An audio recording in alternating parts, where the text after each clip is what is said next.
Muy buenos días a todos y a todas. Agradezco su presencia y su participación en esta sencilla ceremonia, pero de gran trascendencia humana, espiritual y en el ser que todos somos. A la misma vez se los agradezco porque me permiten continuar en el peregrinaje que me encomendara mi maestro, el venerable Satarhat José Marcelli. Di por el mundo tratando de responder a lo que la vida me pide y enriqueciéndome de todo lo que la vida me da. Muchas gracias por estar presentes. Bien, ustedes tienen la palabra, yo estoy para servir.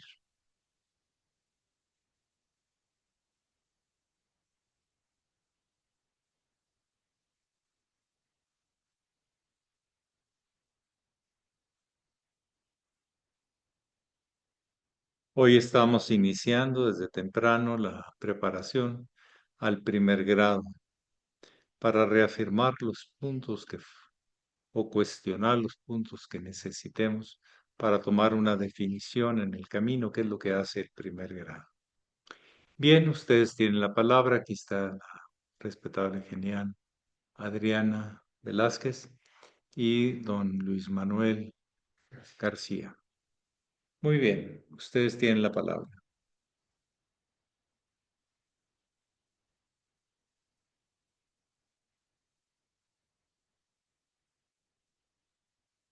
Sí, adelante, Constantino. Buenos días, muy honorable maestro. Buenos días a todos los presentes. Maestro, en la vida de el maestro Jesús, que se dice que no se sabe de qué hizo de los 12 años a los 33, pero Los- también se dice que estuvo con los esenios. ¿Qué nos puede decir, maestro? a los 30 años, Oh, de perdón, a los, los 30 años. de los 12 a los 30 años, sí.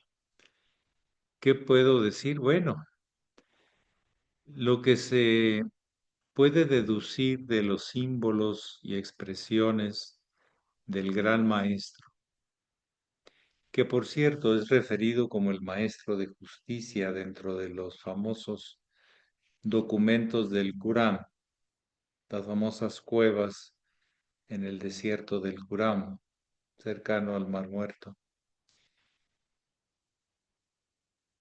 es que había un vínculo, pero nunca se expresó en los evangelios.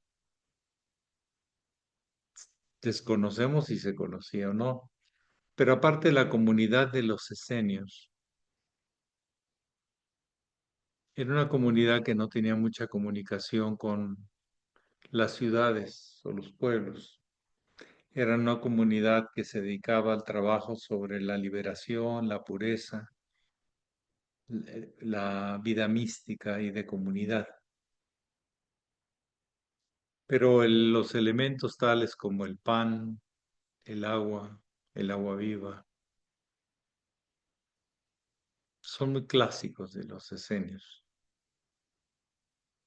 Se ha llegado a decir que también María fue preparada en la trabajo de las disciplinas de los esenios, que no lo imponían. Eran comunidades pequeñas, no crean que eran grandes comunidades, ciudades, ¿no? Eran comunidades de, no creo, más allá de 100 gentes o menos, porque la escasez de la comida y los servicios y el agua y todo era escasa. Entonces no podían desarrollarse grandes ciudades o comunidades. Y además no todo el mundo, como sucede, suele suceder, pues está dispuesta a emprender un camino así, de compromiso, de autodisciplina tan estricta como eran ellos. El tema de la limpieza de interna y externa era un tema siempre, la entrega a la fuente, los temas de la sanación de los terapeutas. Senios fue famoso de su gran conocimiento de la irregularidad o desorden a través de llamada enfermedad y del orden y la luz, la unidad que provoca la conexión. Entonces se dice que hasta los esenios fueron los que le mostraron el camino de la sanación, que luego él hizo los famosos milagros. después ya en su misión pública y pasar por las pruebas de renuncia a los placeres, las posesiones y los poderes, que fue las tres tentaciones famosas del desierto, antes de empezar su misión pública. Entonces sí, sí se puede establecer, el maestre de la Ferrier establece esto, más todavía cuando se encuentra en el año 47, si no mal recuerdo, famosos manuscritos en unas ollas en el Corán, ¿sí? Nunca se menciona el nombre Jesús, pero hace alusión a un gran personaje que vendría a señalar el camino para la liberación, salvación del alma, y que tenía una misión de ayudar a la humanidad, y que se distinguía de entre todos por sus grandes estado de conciencia, por lo que imantaba, lo que transmitía. Entonces sí hay vínculos aparentemente muy claros entre las comunidades escénicas del Corán y la misión y el trabajo que hizo después Jesús ante el mundo, sin mencionarlo, cuál fue la fuente de su aprendizaje. En todo caso, para hacer resaltar la fuente directa, entre yo y mi padre no hay diferencia. Y es lo que más allá de cualquier anécdota, fenómeno o relación humana, era la conexión divina, lo que él venía a mostrarle al mundo, que era posible. Él no vino nada más a hacerlo él, sino vino a señalar el camino para poderlo hacer cuando toque hacerlo. Y eso solamente la relación maestro-discípulo lo puede establecer, discípulo-maestro. Son anécdotas y así un poco salpicados, pero si ustedes leen los libros del Corán, que revolucionó la concepción que se tenía, ¿no? Que había dado sobre todo San Pablo de quién era Jesús, que nunca lo conoció, por cierto. Pero posiblemente los que sí lo conocieron tenían otra visión muy diferente, más humana y más divina, pero con más claridad, porque no es lo mismo que te hablen de algo que tú mismo convivir, sentirlo, verlo, reconocerlo. La parte humana y divina unidas en un solo propósito. Expander la conciencia para colaborar conscientemente con el plan de la vida. Y para eso pues se requiere la pureza, la depuración, como el niyama en el yoga, que es muy importante. Barreras mentales en cuanto a la concepción divina, la concepción de la vida, barreras emocionales, barreras fisiológicas, etcétera, etcétera. Sí, se habla, no, y todavía cuando él termina después de resurrecto, que va y les dice a sus discípulos que tienen que expander el mensaje del Evangelio, la buena nueva, el Nuevo Testamento, la nueva voluntad divina, de acuerdo a los tiempos de Piscis. Pues se habla también del famoso, famosas peregrinación del Medio Oriente, de la zona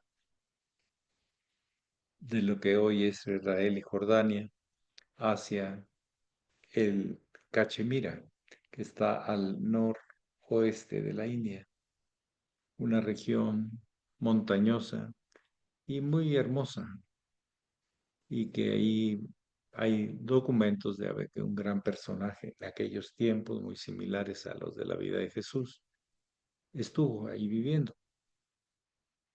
Puede ser especulativo, pero bueno, ahí está la información de que, porque nunca se dice cuándo volvió a morir.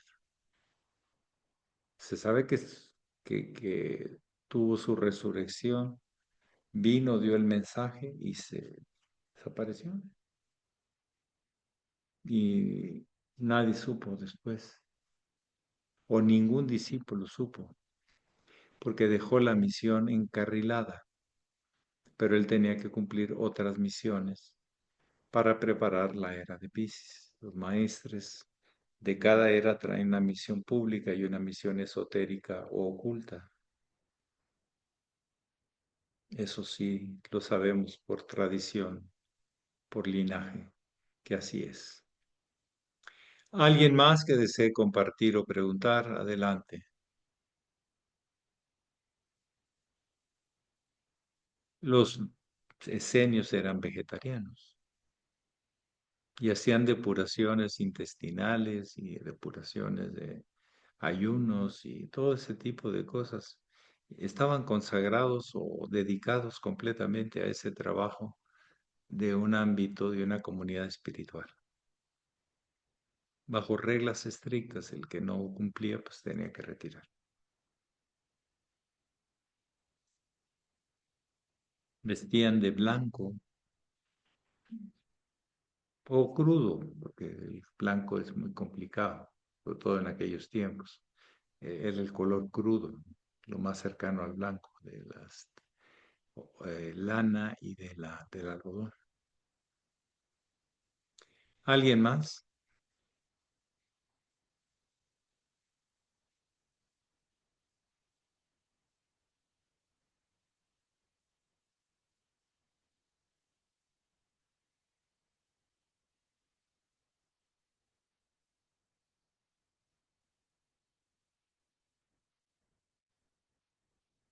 Hoy nos ha salido un mensaje muy importante para todo aspirante al proceso iniciático.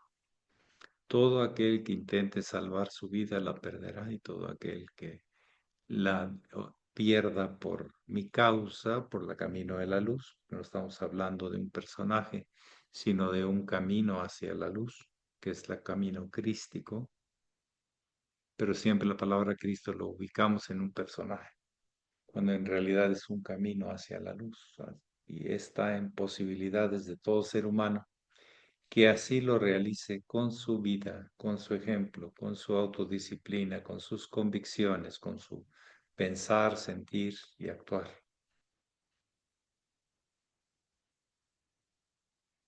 ¿Y de qué le sirve a un ser humano tener todas las posesiones del mundo si pierde su alma? Es fuerte eso, pero así es. Hay que seguir insistiendo en el camino que sigue el alma y está basado en leyes ocultas que no se ven, pero sí actúan. Igual que la gravedad no la ves, pero actúa. Las leyes son algo muy abstracto y a la misma vez muy concreto. Actúan y no piden permiso. La única manera de dominar la naturaleza es obedeciéndola. No hay de otra. Pero en todos los campos, no solo en la parte física, química, biológica, sino en el campo de las emociones, del desapego, para abrirnos a más de la vida. En la medida que nos desapegamos, nos abrimos a más experiencias profundas y significativas. En la medida que dejamos limpia la mente para descubrir algo más, pues la vida tiene sentido de riqueza, de posibilidades, de descubrimientos, más que de inventos, de descubrimientos. Las leyes se descubren, no se inventan. ¿Alguien más que desee compartir o preguntar?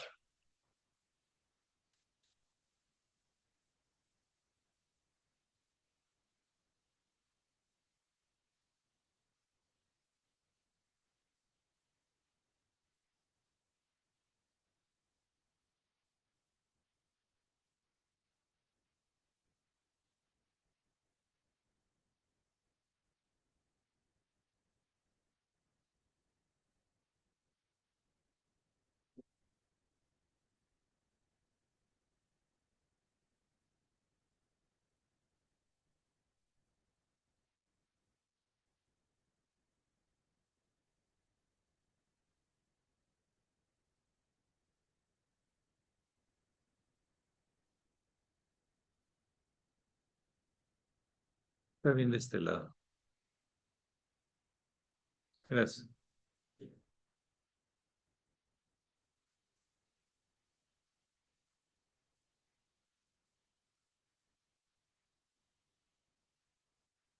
Sí, adelante, Constantino. ¿Y por qué dice que aborrecerá a su padre y a su madre? Ah, en otro pasaje, ¿no? En lo que nos salió hoy. Sí, cuando habla de que tienes que dejar todo, en dos aspectos, desde la unión del matrimonio, tendrás que dejar a tu padre, a tu madre y todo para emprender lo tuyo. Es lo que te toca, para que no haya factores que contaminen la relación. Pero también cuando se deja todo para seguir el camino hacia la luz, pues ya no ejercen potestad de los padres. Se les tiene mucho agradecimiento, pero tú te tienes que hacer responsable del camino y de las reglas del camino que estás aprendiendo a descubrir. Los protocolos, los formatos de trabajo. Ya no hay una autoridad. Lo hubo cuando eras pequeño, pero llega un momento donde así asumes tu responsabilidad de tu vida, de tu camino, pues ya no hay cuestión de la autoridad de los padres y abuelos. El buen consejo, sí. La buena convivencia, sí, pero no el sentido de autoridad, de que te definan, porque tienes que empezarte a ser más responsable de ti mismo. En todo caso, para eso es la educación, para que te hagas responsable de ti mismo, sepas elegir lo correcto de lo incorrecto, de lo que daña y de lo que sana, de lo que construye y de lo que destruye. Te tendrás que hacer responsable. Y eso pues es supuestamente a partir de, debe empezarse a ensayar a partir de los 21 años. Tienes que hacer tu proyecto de vida y hazte responsable de las consecuencias de lo bien hecho y de lo mal hecho, de lo que estás aprendiendo como nuevo y lo que estás reafirmando porque tiene sentido y valor. ¿Alguien más?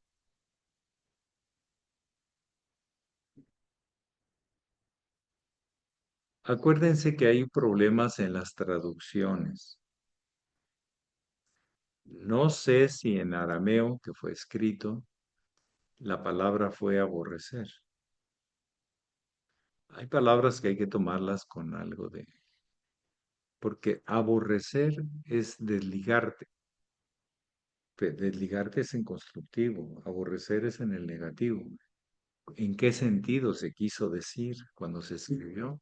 ¿Qué sentido le dio cuando lo expresó? Es un tema la literalidad en los textos antiguos. De hecho, pues en Colombia hay unos vocablos que tienen otro sentido, en Argentina, Perú, en México, en España. Toman diferente sentido, aunque sea la misma palabra. Y luego es la comparación. Por eso el espíritu vivifica y la letra mata. Pero hasta en cualquier tiempo, entre los mismos arameos que hablaban arameo, te aseguro que las palabras no eran exactas. De barrio a barrio, en una ciudad, tienen diferentes tonalidades las palabras. Tienen un sentido un poquito, no igual, no hay igualdad. La literalidad es complicada.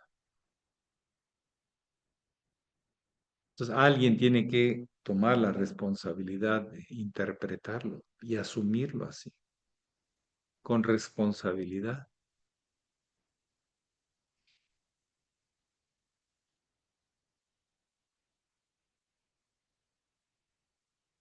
Por eso el maestre de la Ferrier nos indicaba que él leía la Biblia en hebreo, era más cercano al espíritu de lo que se quiso decir, que ya traducido del arameo al griego de San Jerónimo, al latín romano y luego al castellano. Por eso usamos la Biblia de Cipriano de Valera,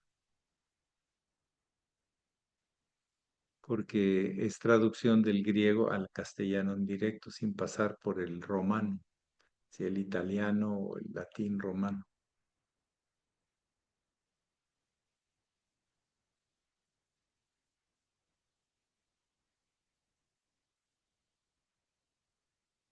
Cosa vulgata. ¿Alguien más?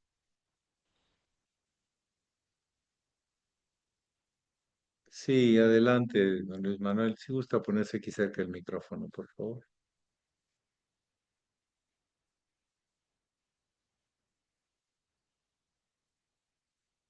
Buenos días, maestro. Buenos días a todos los hermanos. En razón a esto que nos comentaba, cuando se dice en la Biblia que Dios confunde en la Torre de Babel a los humanos, eh, mi pregunta es justamente, ¿esto es lo que sucede con el lenguaje? ¿Es para esto, para que la unión sea realmente espiritual y no sea por léxico? Lo que pasa es que tiene limitaciones el léxico. No solo es de cómo te lo enseñaron, sino cómo lo asimilaste. Y luego cómo lo vas asimilando en tu vida, porque no le das el mismo matiz a las palabras y a las ideas cuando eres joven que cuando ya eres más maduro, cuando eres niño, aunque te sepas las palabras. Simplemente no es que confunden, sino que son limitadas y pueden confundir.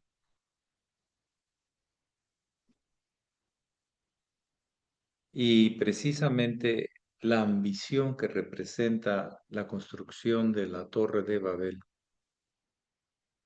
era la ambición de llegar al cielo. Es lo que representa la exagerado ego, la conquista del poder. Y entonces, cuando ya no se pudieron entender, pues ya no pudieron seguirle. Porque la ambición, la soberbia, confunden a la persona. Te hacen ver las cosas a través del lente que te conviene. Y al rato ya pierdes contacto con la realidad, con sus leyes y con sus procedimientos.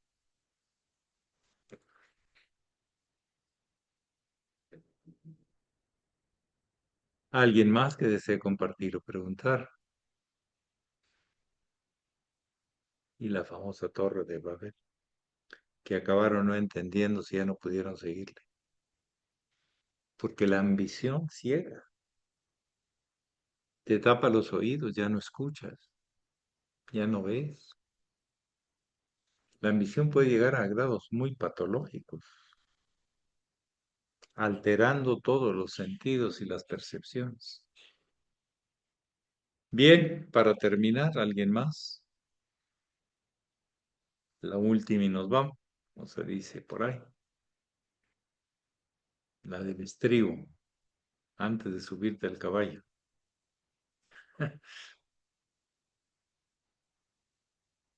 Bien, adelante, alguien.